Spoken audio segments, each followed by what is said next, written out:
اور اب جو ہماری صورت ہے وہ ہے سورہ شورا۔ یہ مکی صورتوں میں سے ہے، 53 آیات ہیں، 5 رکوع ہیں، اور حوامیم کے مجموعے کی تیسری صورت ہے۔ دوسری مکی صورتوں کی طرح اس میں بھی توحید، آخرت اور رسالت کے بنیادی عقائد پر زور دیا، ایمان کی قابل تعریف صفات بیان فرمائی گئی، اور اسی میں آیت نمبر 38 میں مسلمانوں کی یہ خصوصیت بیان فرمائی گئی کہ ان کے اہم معاملات آپس کے مشورے سے طے ہوتے ہیں۔ مشورے کے لیے عربی لفظ استعمال ہوتا ہے، وہ ہے شورا، مجلس شورا، یہ استعمال کیا گیا۔ اسی بنا پر سورت کا نام کیا ہے؟ سورہ شورا۔ سورت کے آخر میں بتایا گیا کہ اللہ تعالیٰ کسی بھی انسان سے روبرو ہو کر ہم کلام نہیں ہوتا، بلکہ وحی کے ذریعے کلام فرماتے ہیں، اور پھر اس وحی کی مختلف صورتیں بیان کی گئی۔ تو مخالفین کا عجز، مخالفین کی کمزوری ظاہر کرنے کے لیے ابتدا کون سے حروف سے ہو رہی ہے؟ حروف مقطعات سے ہو رہی ہے۔ یہ وہی حروف ہیں جنہیں جوڑ کر قرآن بنا گیا۔ فرمایا کہ اگر واقعی قرآن انسان کی کاوش ہے تو تم بھی ان حروف کی ترتیب سے قرآن جیسا کلام بنا ڈالو، پورا قرآن نہیں، قرآن جیسی کوئی چھوٹی سے چھوٹی صورت ہی صحیح۔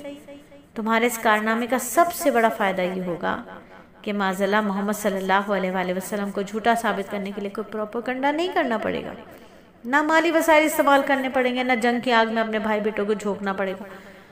بس کیا کرو کہ قرآن جیسی کوئی آیت بنا لو، کوئی صورت بنا لو، یہ جو حروف مقطعات ہیں بس انہی کو جوڑ کے بنا لو، کوئی مسئلہ تھوڑی ہے، انہی کو بنا لو۔ لیکن یہ ایسا چیلنج ہے کہ یہ نبی صلی اللہ علیہ وآلہ وسلم کے دور سے آج تک کوئی بھی منکر اس چیلنج کو قبول نہیں کر سکا، نہ اس وقت کسی نے اس چیلنج کو قبول کیا، نہ ہی آج کوئی اس چیلنج کو قبول کرنے کی ہمت رکھتا ہے۔ حروف مقطعات سے سورت کا آغاز کرنے کے بعد نبی صلی اللہ علیہ وآلہ وسلم کو خطاب کرتے ہوئے فرمایا گیا کہ اسی طرح تمہاری طرف اور تم سے پہلے لوگوں کی طرف وحی کرتا ہے وہ اللہ جو کہ غالب اور حکیم ہے۔ تو گویا وحی کیا ہے؟ سرچشمہ ہے۔ کس چیز کا؟ اولین اور آخرین کے لیے ایک ہی سرچشمہ رہا ہے۔ درمیان میں اللہ کی عظمت اور جلال کا بیان کرنے کے بعد پھر وحی اور قرآن ہی کا ذکر ارشاد ہوتا ہے کہ اور اسی طرح تمہارے پاس قرآن عربی بھیجا تاکہ تم بڑے گاؤں یعنی مکے کے رہنے والوں کو اور لوگ جو اس کے ارد گرد رہتے ہیں ان کو رستہ دکھاؤ۔ اللہ کے نزدیک دین ایک ہی ہے، تمام انبیاء ایک ہی دین کی دعوت کے لیے دنیا میں تشریف لائے ہیں۔ ان کی شریعتیں اگرچہ کہ مختلف تھیں لیکن سب کا دین ایک ہی تھا، یعنی دین اسلام۔ حضرت نوح علیہ السلام، حضرت ابراہیم علیہ السلام، حضرت موسیٰ علیہ السلام، حضرت عیسیٰ علیہ السلام، سب کو اسی دین کی دعوت دینے کے لیے دنیا میں بھیجا گیا، اور سختی سے منع کیا گیا ان کے ماننے والوں کو کہ تفرقہ سے، فرقہ پرستی سے بچے، منع فرمایا گیا۔ لیکن اہل کتاب حسد اور عناد کی بنا پر تفرقے میں مبتلا ہو گئے۔ اختلاف ہی کو مٹانے کے لیے اور قول و فصیل سنانے کے لیے اللہ نے ہمارے آقا صلی اللہ علیہ وآلہ وسلم کو مبعوث فرمایا اور آپ کو حکم دیا کہ آپ اسی دین کی طرف دعوت دو، اور جس طرح تمہیں حکم دیا گیا ہے اس پر مضبوطی سے قائم ہو جاؤ، اور ان لوگوں کی خواہشات کی اتباع نہ کرو، اور ان سے کہو کہ اللہ نے جو کتاب نازل کی ہے میں اس پر ایمان لایا ہوں۔ جو یہ صورت آگے بڑھتی ہے وحی اور رسالت کے ساتھ اس کا تعلق واضح ہوتا جاتا ہے۔ وحی اور رسالت کے مضامین بیان کرنے کے علاوہ اس مادی جہان میں ایمان کے جو دلائل ہیں پھر ان کی آیات ہیں، اور پھر ان کی طرف ذہنوں کو متوجہ کیا گیا اور ایمان والوں کی خصوصیات اور ان کی صفات بیان کی گئی۔ پھر اس صورت میں ایمان والوں کے صفات بیان کی گئی ہیں۔ وہ اپنے رب پر بھروسہ رکھتے ہیں۔ ایمان والے کون؟ جو اپنے رب پہ بھروسہ رکھتے ہیں۔ سب کچھ کس سے ہوگا؟ اللہ سے ہوگا، اللہ کے غیر سے کچھ بھی نہیں ہوگا۔ اللہ سے ہوتا ہے، اللہ کے غیر سے کچھ بھی نہیں ہوتا، پکا ٹھکا یقین ہے۔ کوئی لاکھ چاہے عزت دے دے نہیں دے سکتا جب تک اللہ کا حکم نہ آ جائے، کوئی لاکھ چاہے ذلت دے دے نہیں ذلیل کر سکتا جب تک کہ میرے رب نہ چاہے، کوئی لاکھ چاہے شفا دے دے نہیں دے سکتا جب تک میرے رب کا حکم نہ ہو، کوئی لاکھ چاہے موت آ جائے نہیں آ سکتی جب تک میرے رب کا حکم نہ ہو، کوئی لاکھ چاہے مال و دولت دے دے نہیں دے سکتا جب تک میرے رب کا حکم نہ ہو، کوئی لاکھ چاہے مال و دولت چھین لے نہیں چھین سکتا جب تک میرے رب کا حکم نہ ہو۔ تو وہ جو ایمان والے ہیں وہ اپنے رب پر پورا پکا ٹھکا بھروسہ کرتے ہیں، بڑے بڑے گناہوں اور بے حیائی کے کاموں سے پرہیز کرتے ہیں، بڑے بڑے گناہ، کینہ نہیں رکھتے، اسراف نہیں کرتے، غیبت نہیں کرتے، بڑے گناہ نہیں کرتے۔ اور ہمارا معاملہ یہ ہے کہ ہم سمجھتے ہیں یہ چھوٹے گناہ ہیں، ہم سمجھتے ہیں قتل کرنا بڑا گناہ ہے، ہم سمجھتے ہیں سود کھانا بڑا گناہ ہے، ہم سمجھتے شراب پینا بڑا گناہ ہے۔ بے شک کہ وہ بڑے گناہ ہیں، لیکن ہم چھوٹے گناہوں سے نہیں بچتے، اور در حقیقت یہ چھوٹے نہیں ہیں گناہ۔ اسراف کرنا گناہ کبیرہ ہے، غیبت کرنا گناہ کبیرہ ہے، اپنے والدین کے ساتھ بدتمیزی کرنا کبیرہ گناہ ہے، کبیرہ گناہ ہے، بڑا گناہ ہے۔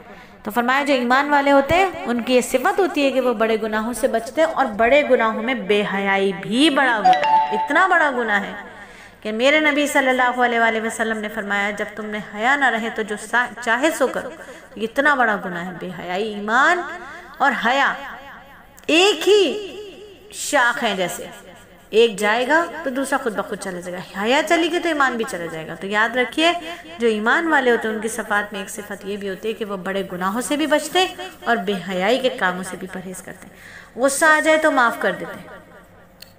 اب دیکھ لیجئے ہم کتنا کرتے ہیں، رب کی فرما برداری کرتے ہیں، نماز کی پابندی کرتے ہیں، اپنے کام باہمی مشورے سے طے کرتے ہیں، اللہ کے دیے ہوئے مال میں سے اللہ کی راہ میں خرچ کرتے ہیں، اگر ان پر کوئی ظلم و زیادتی کرے تو مناسب طریقے سے بدلہ لیتے ہیں۔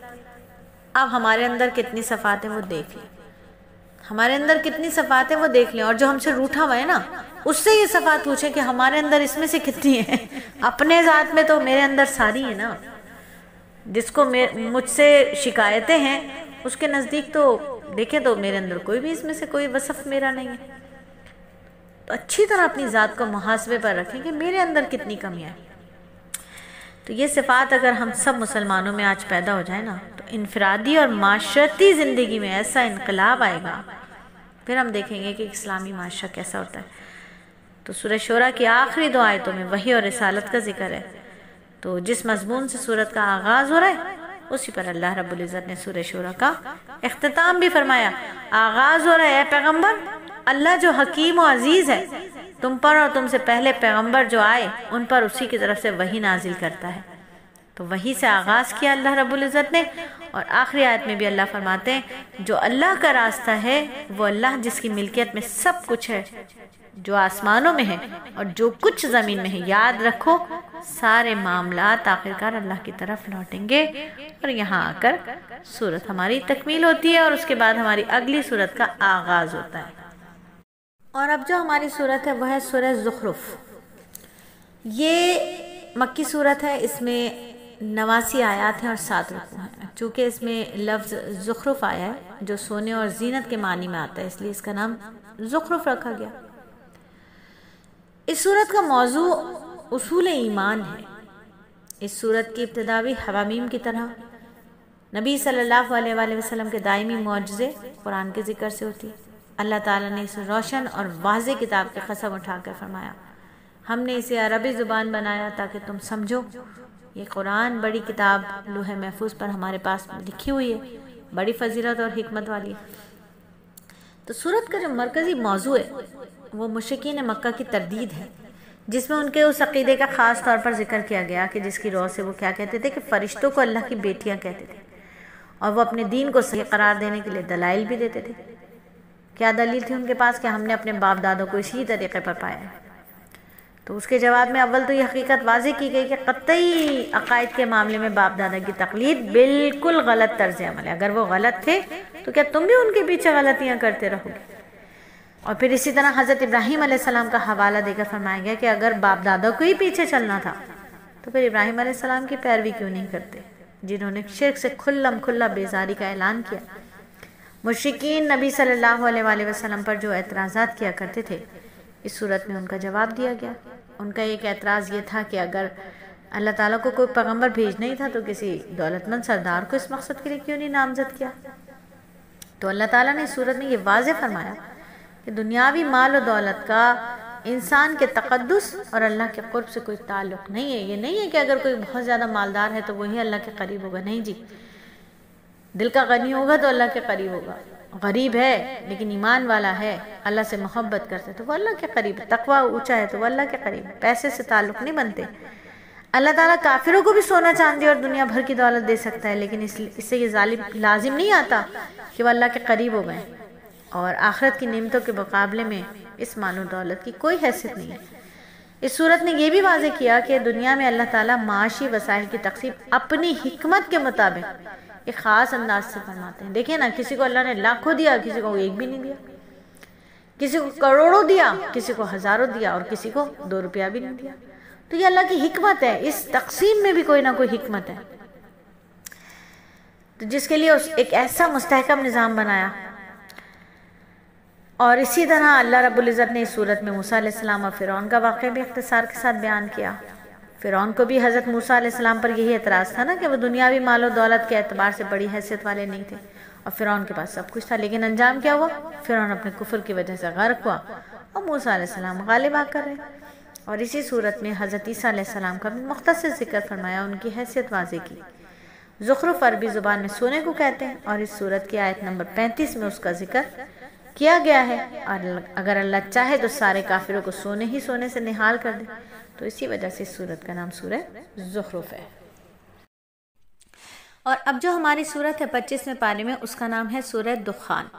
سورہ دخان مکی صورت ہے، اور اس میں 53 آیات ہیں اور 3 رکوع ہیں۔ دخان کے معنی ہے دھواں، اور اس صورت میں چونکہ آیت نمبر 10 سے لے کر 15 تک ایک دھوئیں کا ذکر ہے، اور جسے عربی میں دخان کہا جاتا ہے، تو وہ جو قصہ ہے اس قصے کی مناسبت سے اس صورت کا نام سورہ دخان ہے۔ اور مستند روایات کے مطابق یہ صورت اس وقت نازل ہوئی جب اللہ تعالیٰ نے مکہ مکرمہ کے کافروں کو تنبیہ کرنے کے لیے ایک شدید قحط میں مبتلا فرمایا۔ اس موقع پر لوگ چمڑے تک کھانے پر مجبور ہو گئے، یعنی اتنی شدید بھوک تھی، اتنی شدید بھوک تھی۔ ابو سفیان کے ذریعے کافروں نے نبی صلی اللہ علیہ وآلہ وسلم سے درخواست کی کہ قحط دور کرنے کے لیے اللہ تعالیٰ سے دعا کریں، ہم وعدہ کرتے ہیں کہ اگر قحط دور ہو گیا تو ہم ایمان لے آئیں گے۔ نبی صلی اللہ علیہ وآلہ وسلم نے دعا فرمائی، اور اللہ تعالیٰ نے قحط سے نجات عطا فرما دی۔ لیکن جب قحط دور ہو گیا تو یہ کافر لوگ اپنے وعدے سے پھر گئے اور ایمان نہیں لائے۔ اس واقعے کا تذکرہ اس سورت کی آیت نمبر 10 سے 15 میں آپ کو ملے گا، اور اسی سلسلے میں یہ فرمایا گیا کہ ایک دن آسمان پر دھواں ہی دھواں نظر آئے گا۔ اس کا مطلب انشاءاللہ ہم تفسیر میں بھی آپ کو سمجھائیں گے انشاءاللہ، اور آپ سب جانتی ہیں جیسے کہ ماہ شوال سے انشاءاللہ میرا سفر بھی شروع ہو رہا ہے حرمین کا۔ ماہ شوال کا آغاز ہے، اور اللہ رب العزت کا کرم کہ اللہ نے اپنے گھر کے دیدار کی حاضری عطا فرمائی ہے، قبولیت والی حاضری ہو، انعامات اور برکات والی حاضری ہو۔ دعا کیجیے گا، کیونکہ جیسے کہ آپ سب جانتی ہیں کہ یہ پڑھنا پڑھانا ایک طریقے سے میری نوکری ہی ہے، تو میں اپنی نوکری کرتی ہوں، اور نوکری میں پرنسپل اپنے آفس میں بھی بلاتا ہے، تو دنیا کا پرنسپل ہے، دنیا کا مالک ہے، دنیا کا بادشاہ ہے، تمام فیکٹریوں کا مالک ہے، تمام کارخانوں کا مالک ہے، تمام علمی مدارس کا مالک ہے، تمام چیزوں کا مالک ہے۔ تو جب آپ کا مالک آپ کو اپنے ہیڈ آفس میں بلائے تو 2 وجوہات پر بلاتا ہے، یا تو وہ انعام دینے کے لیے، پروموشن کرنے کے لیے بلاتا ہے، یا وہ کسی بات کو پوائنٹ کرنے کے لیے بلاتا ہے کہ یہ غلطی ہوئی ہے۔ تو اللہ سے دعا کرتے ہیں کہ اللہ ہیڈ آفس میں بلاوا آپ نے دیا ہے، اور دیا بھی خوشیوں کے وقت پر ہے۔ رمضان اللہ تعالیٰ کا مہینہ ہے، اور اللہ فرماتے ہیں کہ یہ میرا مہینہ ہے، میں ہی اس کے سارا بدلہ، اس کا سارا اجر میں خود دوں گا، اپنی شان کے مطابق دوں گا۔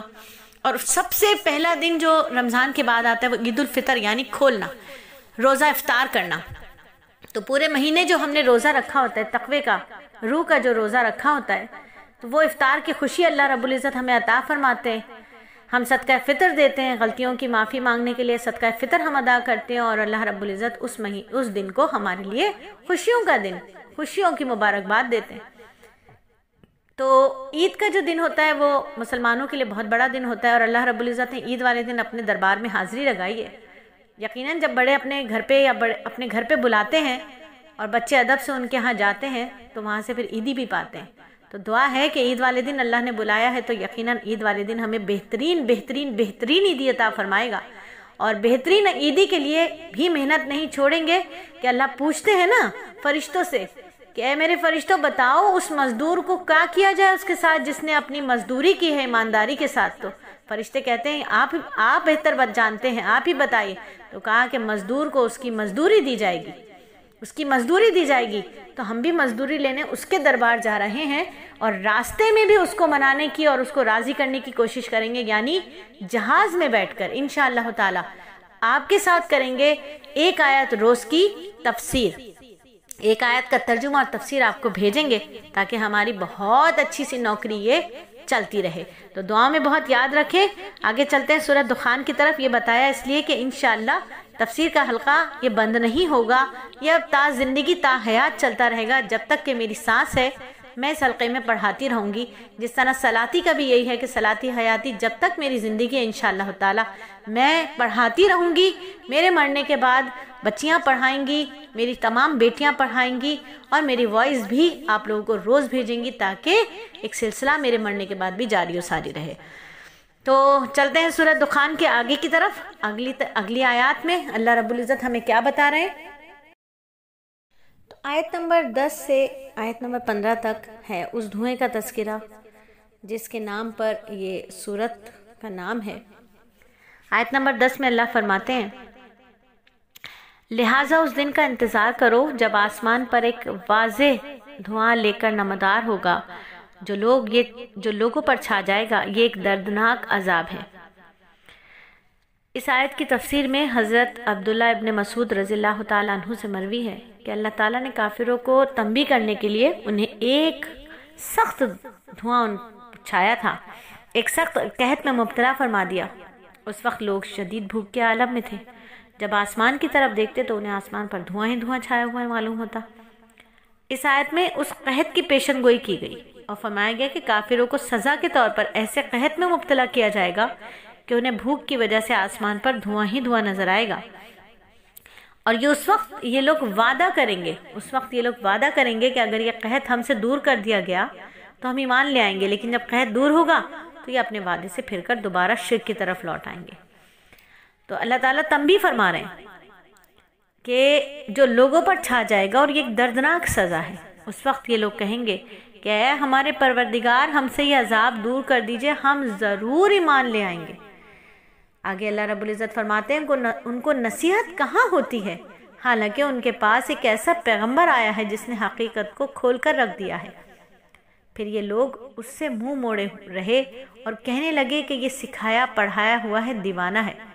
اچھا ہم عذاب کو کچھ عرصے تک ہٹا دیتے ہیں، یقین ہے تم پھر اسی حالت میں لوٹ آؤ گے جس دن ہماری طرف سے سب سے بڑی پکڑ ہوگی، اس دن ہم پورا انتقام لیں گے. یعنی اس وقت تو یہ عذاب ان سے دور کر دیا جائے گا، لیکن جب قیامت میں ان کی پکڑ ہوگی اس وقت انہیں پورے کے پورے عذاب کا سامنا کرنا ہوگا.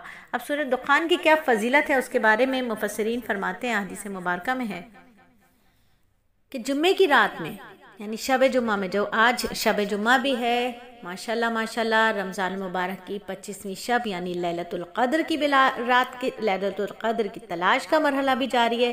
اور جیسا کہ امام ابن تیمیہ رضی اللہ رحمۃ اللہ علیہ فرماتے ہیں کہ اگر لیلۃ القدر کی کوئی شب جمعہ میں پڑے تو گمان غالب ہے کہ وہ لیلۃ القدر ہے. تو ماشاءاللہ کافی ساری برکتوں والی رات ہے کہ شب جمعہ میں ہمیں سورہ کہف بھی پڑھنی ہے، سورہ دخان بھی پڑھنی ہے. اور سورہ دخان کی فضیلت کے بارے میں حدیث ہے. یہ حدیث امام ترمذی رحمۃ اللہ علیہ نے حضرت ابو ہریرہ رضی اللہ تعالیٰ عنہ سے نقل کی ہے. وہ فرماتے ہیں کہ نبی پاک صلی اللہ علیہ وآلہ وسلم نے ارشاد فرمایا، جو شخص جمعے کی رات سورہ دخان پڑھے گا اس کی مغفرت کی جائے گی. مغفرت تو برس رہی ہے، آج اللہ سب کی مغفرت کر رہے ہیں، بہانے ڈھونڈ رہے ہیں اللہ مغفرت کرنے کے. تو میری بہنوں پڑھ لو، میرے لیے بھی مغفرت مانگ لو، اپنے لیے بھی مانگ لو، پوری امت کے لیے مانگ لو. میری بہنوں سورہ دخان بھی پڑھ لو، سورہ کہف بھی پڑھ لو، صلاۃ التسبیح بھی پڑھ لو، اللہ سے اللہ کو مانگ لو کہ یہ آج مانگنے کی رات ہے. لیکن اس حدیث کو بھی علماء نے کہیں کہیں ضعیف بھی بیان فرمایا ہے. لیکن یہ بھی ہے کہ جو حدیث فضائل کے باب میں ہو، فضائل ہو جس میں خواہ کہ وہ ضعیف ہو تو اس پر عمل کرنے میں کوئی مذائقہ نہیں ہے، اس میں مسائل نہیں ہے، فضائل ہے، فضیلت ہے تو پڑھ لینی چاہیے. تو سورہ دخان کو بھی آج ہم ضرور پڑھیں. تو اللہ رب العزت کتاب اس سورت کے شروع میں ہی فرما رہے ہیں، حسین بات، شروع میں اس سورت کی ابتدا میں بھی اللہ تعالیٰ نے کتاب مبین یعنی واضح کتاب کی قسم کھائی ہے. یہ کتاب اعجاز کے اعتبار سے بھی واضح ہے، احکام اور مسائل اور مضامین کے اعتبار سے بھی واضح ہے. اللہ نے قسم اسی اعتبار سے کھائی کہ ہم نے اس کتاب کو مبارک رات میں نازل کیا اور اس سے مراد لیلۃ القدر ہے جو ساری راتوں سے افضل ہے۔ یہ کتاب اللہ تعالیٰ نے بندوں پر رحمت کے طور پہ نازل کی ہے، ورنہ وہ بندوں کی عبادت کی محتاج نہیں ہے۔ وہ ذات وہ بندوں کی عبادت کی محتاج نہیں ہے، وہ میرے اور آپ کے سجدوں کے بغیر بھی قابل سجدہ ہے، وہ میرے اور آپ کے رب مانے بغیر بھی رب ہے، وہ ہم اس کے محتاج ہیں، وہ ہماری عبادت کا محتاج نہیں ہے۔ وہ تو اتنا شان والا ہے کہ ہم اس کی شان بیان کر دیں وہ ہمیں شاندار بنا دیتا ہے، ہم اس کی پاکی بیان کر دیں وہ ہمیں پاک کر دیتا ہے، ہم اس کے محتاج ہو جائیں وہ ہمیں غنی کر دیتا ہے، وہ ایسا غنی ہے۔ تو اللہ تعالیٰ کی ربوبیت کا خاص تقاضا یہ ہے کہ بندوں کو ہدایت سے محروم نہ رکھے۔ وہ رب ہے، وہ ہدایت عطا فرمائے۔ آج لیلۃ القدر کی رات ہے۔ سورہ دخان کا آغاز بھی اس بات سے ہو رہا ہے، اس کتاب کی قسم سے ہو رہا ہے جو کتاب اللہ کے احکامات لے کر آئی ہے، اور اس مبارک رات کے ذکر سے ہو رہا ہے جو 1000 مہینوں سے بہتر ہے، وہ جو آج لیلۃ القدر کی تلاش کا سفر جاری ہے، اور آج 25ویں شب ہے۔ اللہ کا احسان، 25ویں شب، ماہ رمضان مبارک کی 25ویں طاق شب جمعہ، سورہ دخان کی تفسیر، دعاؤں کی خوب دعائیں، خوب مناجات۔ لگتا ہے اللہ رب العزت نے آپ کی اس باجی جان عاجزہ کو بھی مغفرت کا فیصلہ کر لیا ہے، عاجزہ کے لیے بھی۔ تو دعا میں کہہ دیجئے آمین کہ اللہ باجی جان کی مغفرت، باجی جان کی قبولیت کا فیصلہ فرما دیجئے آمین، بار بار کی قبولیت والی حاضری عطا فرما دیجئے آمین، دارین کی رسوائیوں سے بچا دیجئے آمین، دارین میں عزت عطا فرما دیجئے آمین، عافیت والی زندگی، عافیت والی موت عطا فرما دیجئے آمین۔ اللہ باجی جان کو چن لیجئے، اللہ اس عاجزہ کی سن لیجئے، میری سن لیجئے، مجھے چن لیجئے میرے مولا۔ لیکن مشرکین اور کفار کیا ہیں؟ وہ قرآن اور باسی بعد الموت کے بارے میں بہت شک کرتے ہیں۔ مشرکین اور کفار جو ہیں وہ اللہ تعالیٰ جانتے ہیں کہ اللہ ان کی عبادت کا محتاج نہیں ہے، یہ قرآن پر بھی شک کرتے ہیں اور مرنے کے بعد دوبارہ زندہ ہونے پر بھی شک کرتے ہیں۔ نبی صلی اللہ علیہ وآلہ وسلم کے زمانے کے اور ان فرعونوں کو جو حضرت موسیٰ علیہ السلام کے مخالفت کرنے والے فرعون تھے، نبی صلی اللہ علیہ وآلہ وسلم کے زمانے میں بھی فرعون ہیں، آج اگر دیکھیں تو آج بھی بہت سارے فرعون ہیں جو اپنے منصب پر بیٹھ کر اپنے آپ کو خدا سمجھ لیتے ہیں۔ ہم انسانوں میں موجود ہیں، وہ سب ہم میں، آپ میں کہیں نہ کہیں ایک چھوٹا سا فرعون چھپا ہوتا ہے جو اپنے آپ کو سب کچھ سمجھ رہا ہوتا ہے، عقل کل سمجھ رہا ہوتا ہے، ہر چیز کی طاقت پر اپنے آپ کو سمجھ رہا ہوتا ہے، زوم ہوتا ہے۔ تو یہ فرعونوں کی کبھی کمی نہیں رہی ہے، یہ نبی صلی اللہ علیہ وسلم کے دور میں بھی تھے، حضرت موسیٰ علیہ السلام کے دور میں بھی تھے۔ تو مخالفت کرنے والے ہر ایک فرعون کو حضرت موسیٰ علیہ السلام کے زمانے کا جو فرعون تھا اس کے انجام بتا کر ڈرایا گیا کہ وہ فرعون کیسا تھا۔ اس کی ملکیت میں تو سونے کے انبار تھے، باغات کی بہتات تھی، 20 محلات اس کے تھے، اس کی زمینیں سونا اگلتی تھی، ہزاروں خدام تھے اس کے، ہزاروں لونڈیاں تھیں اس کی، لاکھوں پر مشتمل اس کی فوج تھی۔ مختصر یہ کہنا چاہیے کہ مصر میں جو کچھ بھی تھا وہ سب اسی کا تھا۔ وہ ہر جاندار، ہر بے جان چیز کا اپنے آپ کو مالک سمجھتا تھا، لیکن کچھ بھی اس کے کام نہیں آیا۔ وہ اپنے مظلوموں اور محکموں کی نظر کے سامنے، جو اس کے مظلوم تھے، جن کے اوپر وہ ظلم ڈھایا کرتا تھا، جو اس کے غلام تھے، جو اس کی لونڈیاں تھیں جن پر وہ ظلم ڈھایا کرتا تھا، ان سب کی نظروں کے سامنے دریا کی بے رحم موجوں میں غرق ہو گیا۔ پھر وہ کہہ رہا تھا آمنتو آمنتو، میں ایمان لایا، میں ایمان لایا، میں ایمان لایا۔ وہ کہتا ہی رہ گیا، لیکن اس کی یہ چیخ و پکار اس کے کسی کام نہ آئی۔ اس نے جو کچھ اپنے پیچھے چھوڑا، ان سب کا وارث، مالک بنی اسرائیل کو بنا دیا گیا۔ یعنی جو کل کے محکوم تھے، جو اس کے غلام تھے، جو اس کے مظلوم تھے، جن پہ وہ ظلم ڈھایا کرتا تھا، وہ آج کے حاکم ہو گئے۔ جو کل کے ایسے لوگ تھے جن کے پاس کچھ بھی نہ تھا، وہ آج ہر چیز کے مالک بن گئے۔ یعنی آیت نمبر 16 سے، اگر آپ آیت نمبر 16، 17 سے اور 29 تک دیکھیں تو اللہ فرما رہے ہیں کہ اور ان سے پہلے ہم نے فرعون کے قوم کو آزمایا تھا، اور ان کے پاس ایک معزز پیغمبر آئے تھے، اور انہوں نے کہا تھا کہ اللہ کے بندوں کو میرے حوالے کر دو، میں تمہاری طرف ایک امانت دار پیغمبر بن کے آیا ہوں۔ اور یہ بھی کہا کہ اللہ کے آگے سرکشی مت کرو، میں تمہارے پاس ایک کھلی دلیل پیش کرتا ہوں، اور میں اس بات سے اپنے پروردگار کی پناہ میں آتا ہوں، تمہارے پروردگار کی پناہ لیتا ہوں کہ تم مجھے سنسار کرو، اگر تم مجھ پر ایمان نہیں لاتے تو الگ ہو جاؤ۔ پھر انہوں نے اپنے پروردگار کو پکارا، یہ مجرم لوگ ہیں۔ اللہ تعالیٰ نے فرمایا کہ اچھا، تم میرے بندوں کو لے کر راتوں رات روانہ ہو جاؤ، تمہارا پیچھا ضرور کیا جائے گا، اور تم سمندر کو ٹھہرا ہوا چھوڑ دینا، یقیناً یہ لشکر ڈبویا جائے گا۔ باغات، چشمے، جو کچھ یہ لوگ چھوڑ کر گئے، وہ کتنے کھیت اور شاندار مکان، عیش کے کتنے سامان جس میں مزے کر رہے تھے، ان سب کا انجام اسی طرح ہوا، اور ہم نے ان سب چیزوں کا وارث ایک دوسرے قوم کو بنا دیا، اور پھر نہ ان پر آسمان رویا نہ زمین روئی، اور ان کو کچھ مہلت دی گئی تھی بس۔ تو ہر دور کے فرعون یہ سمجھ لیں کہ وہ چاہے کتنے ہی بڑے فرعون کیوں نہ بن جائیں، آخر کار ختم ہونا ہے، اور جو کچھ وہ جائز ناجائز کے ذریعے مال کو جمع کر رہے ہیں اس کے اوپر کوئی اور مالک بنا دیا جائے گا۔ جن پر وہ ظلم کر رہے ہیں ان مظلوموں کے ساتھ اللہ ایمانداری کا فیصلہ کریں گے، انصاف کا فیصلہ کریں گے، اور سورت کا اختتام ان کے ہولناک عذابوں کا ذکر ہے جس کا سامنا اللہ کے نافرمانوں کو کرنا پڑے گا۔ چھوٹی سی عقل میں بات نہ سما سکنے والی ان نعمتوں کا ذکر ہے جس سے اللہ کے نیک بندوں کو نوازا جائے گا۔ اللہ فرماتے ہیں آخری آیات میں، اللہ فرماتے ہیں آیت نمبر 51 میں، باغات میں اور چشموں میں وہ آمنے سامنے بیٹھے ہوں گے، کون؟ جو پرہیزگار ہیں، یقیناً امن امان والی جگہ پر ہوں گے۔ باغات اور چشموں میں آمنے سامنے بیٹھے ہوئے، سندس اور استبرق کا لباس پہنے ہوں گے، ان کے ساتھ یہی معاملہ ہوگا، اور ہم بڑی بڑی حوروں والوں کا ان سے بیاہ کر دیں گے۔ وہ وہاں ہر اطمینان سے ہر قسم کے میوے منگواتے ہوں گے۔